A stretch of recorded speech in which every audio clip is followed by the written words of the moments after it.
This is a lecture from Open Tuition. To benefit from the lecture, you should download the free lecture notes from opentuition.com. So, having looked at irredeemable debt, we're now going to move on and look at redeemable debt. Now, the same calculations follow as what we've previously seen. You may recall that when we went through and calculated the cost of debt for our irredeemable debt, we worked it based upon the cost of debt being equal to the IRR of the cash flows. But what was good about the irredeemable debt was that when we did the IRR of the cash flows, we had a formula. Okay, I think we tried to emphasize how important it was that if you had irredeemable debt, you could use a formula. In the exam, if you have a redeemable debt, there is no formula. We actually have to go through there and work out the internal rate of return of those cash flows. So when we're doing that, we have to go through and use our good old friend being linear interpolation that you've seen within your previous studies. So why do we actually need to go through there and do the full IRR of those cash flows? Well, let's just go through and have a look at our diagram that we draw up earlier, so in the previous videos, whereby we looked at the actual cash flows. And the big change that we've got now is that things do not go to infinity.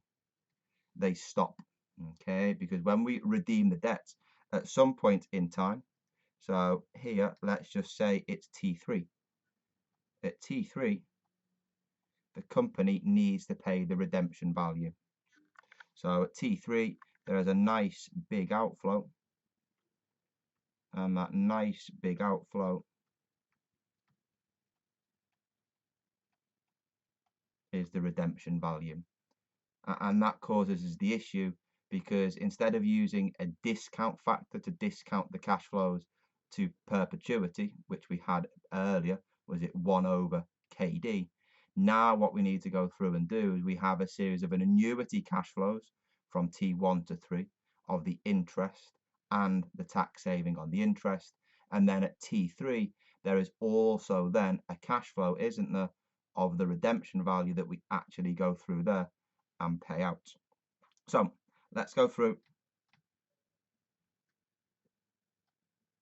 So if you can just stop there, Chris, if you can just edit that little out. So let's go through and have a look at the full calculation. How do we do the actual IRR calculation?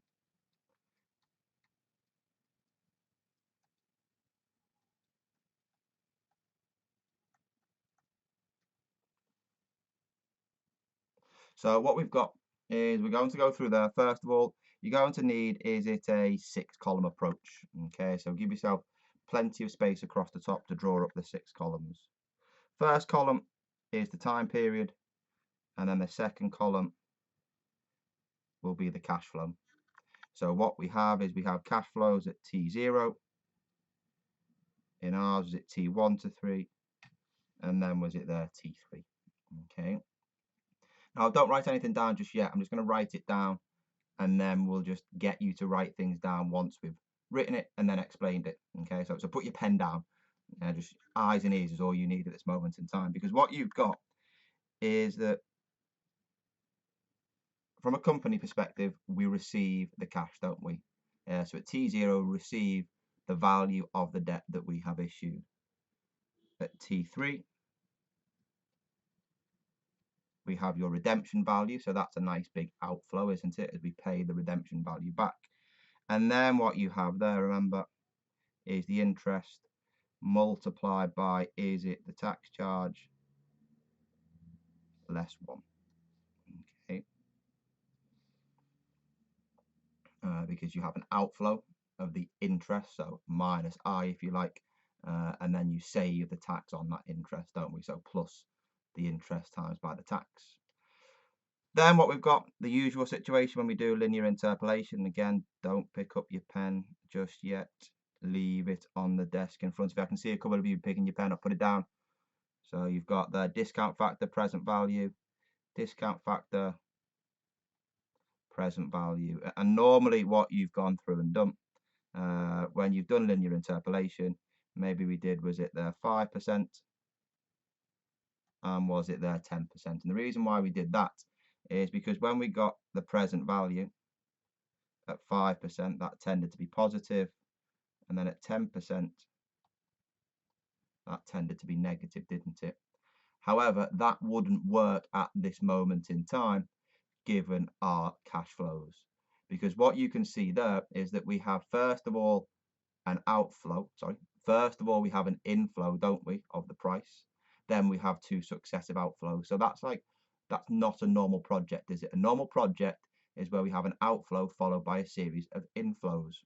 So what we're going to go through and do to make it work, so that if our first guess is positive, and then we take a second guess, which is a higher discount rate to give us a negative figure, what we need to do is we just need to change the size of the cash flows, okay, to make it into a normal project with an outflow followed by a series of inflows. So what we're going to have to do is we'll say there will be an outflow at T0 of the price. In terms of the tax and the interest, we just reverse it so that we have 1 minus the tax charge.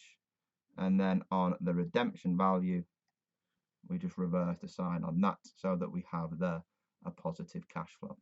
Okay. Once you've done that, you can then put in the discount factors and annuity factors. So you have an outflow at T0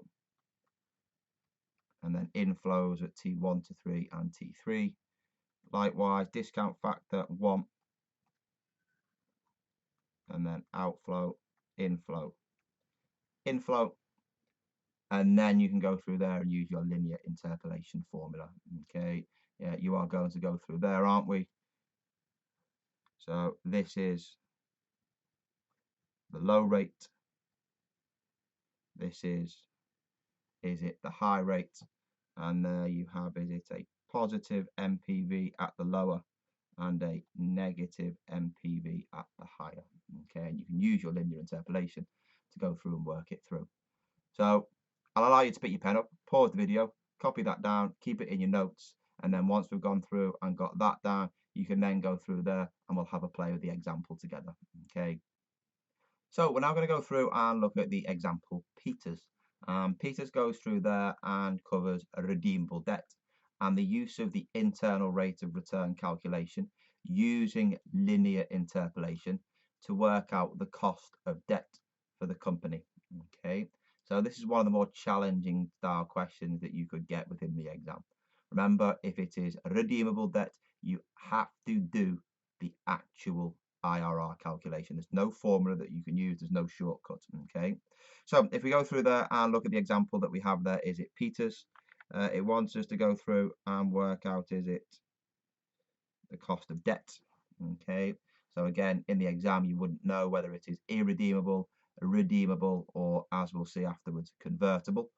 But you can see there, if you read the question, that it is redeemable. Okay, so your heart sinks a little bit because you think, right, a redeemable debt, I need to go through there now, don't I, and do the full IRR linear interpolation calculation. So what we need to go through and do, you've got your format, you know what we need. We need the price, we need the interest, we need the tax rate, we need the redemption value, and we need as well the number of years. Okay, so here it says we have, is it 10% loan notes? So that there is the interest, isn't it? Remember, we base it on a block of 100, so that is 10% multiplied by your $100 part. The interest is there, is it at $10? Okay. The loan notes are quoted at $95 x interest, so that is the price, isn't it? And we can see there that N, the number of years, is 5, isn't it? Okay, and that redemption will take place at par, isn't it? So you have your redemption value there. Remember, we're always working on a block of 100, isn't it? So your par is there as 100. Okay. The last little bit that you've got as well is there as your tax, isn't it? The tax rate here is at 25%. Okay. So we have all of those numbers there. What we need to go through and do now is we need to piece that together, don't we? And plug it into the IRR calculation. So what we've got is we've got there my time period, which we know is T0. It was 5 years, so is it T1 to 5? And then in 5 years' time, we have the redemption value. We then need to go through and look at the cash flow. So we have an outflow to start off with, is that there of 95. Okay. Once you've got that cash outflow of the market value of 95, you've got there, is it your interest, which is 10, multiplied by 1 less the tax charge. So if you're curious as to where that 7.5 has come from, that's your interest of 10 multiplied by 1 less, is it the 0.25. Okay, just stop it there, Chris. Thank you very much. My answer has fallen upon the floor. Okay, one of the minor issues that I have is trying to go through and ensure that things stay where they're meant to. I need to get a clip of some sort. Okay, excellent, so we can pick it up now. And what we've also got as well is the redemption value was at par, which is there, isn't it, as 100. Okay, excellent.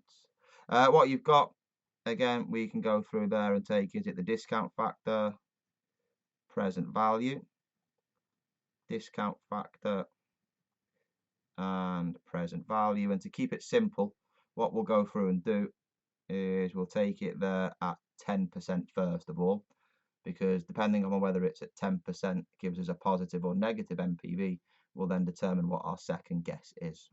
Okay, so at T0 it's always 1, so that's nice and straightforward, isn't it? 5-year annuity factor at 10% using your tables is 3.791, isn't it? 3.791 multiplied by 7.5, I think gives me, is it 28.4? And then a discount factor for, is it 5 years, is 0.621. Okay, multiply that by 100, gives me 62.1, and that gives me there, is it negative 4.5. Okay, as that is negative, that therefore means that we need a lower discount rate, don't we, to turn the NPV positive. So we'll go there with 5%. If 10% would have given us a positive NPV, we would have increased the discount rate to reduce the present value down to a negative NPV. But as it stands, 5% will suffice. Again, at 5%, we're looking at 1. So that gives me an outflow of 95. 5-year annuity factor at 5% is 4.329, which gives me 32.5 as a present value. And also as well, 5-year discount factor is 0.784, which gives me 78.4. Totaling that up, that gives me, is it 15.9 positive.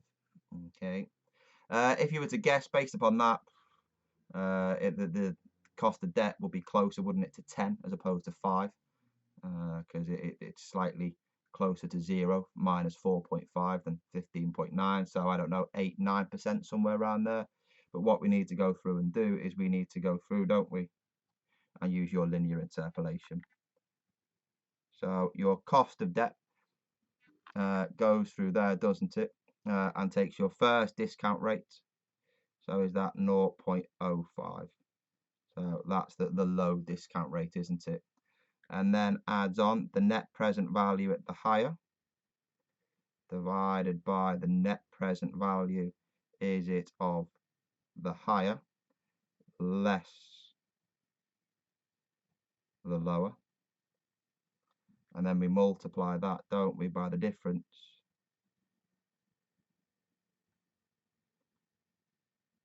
in the discount rates. Okay. So again, it's entirely up to you how you do it, but that's the discount rate at the lower one, so R being the discount rate, isn't it? Here, that's the discount rate as the higher, and the discount rate as the lower. You've got there is it the MPV as the higher, and the MPV of the higher minus the MPV of the lower. Okay. Again, if you want to be spot on the maths, minus multiplied by a minus gives you a plus, doesn't it? Okay. So it'll allow you to tap that into your calculator, and hopefully you get there is it the cost of debt is it 8.90%. Okay. That cost of debt will then be used within your weighted average cost of capital calculation. Okay, have a go at some of the questions, get a little bit of practice before you then start to move on to the world of convertible debt.